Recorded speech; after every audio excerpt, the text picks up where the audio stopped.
বাঙালির সবচেয়ে পছন্দের খাবার মনে হয় এখন আছে উপস্থিত এখানে।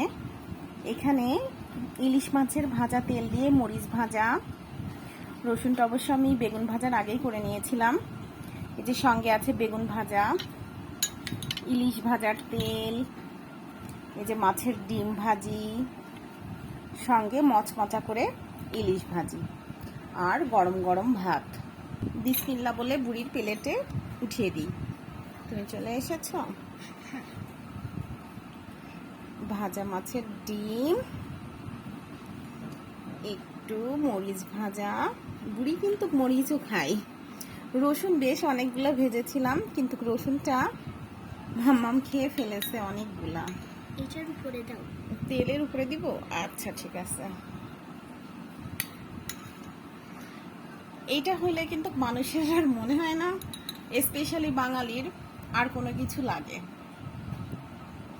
মারা বোধ হয় এমনই হয়, ওই ইলিশ ভাজাটা ছোট ছিল সেজন্য বুড়িকে আবার চেঞ্জ করে দিলাম।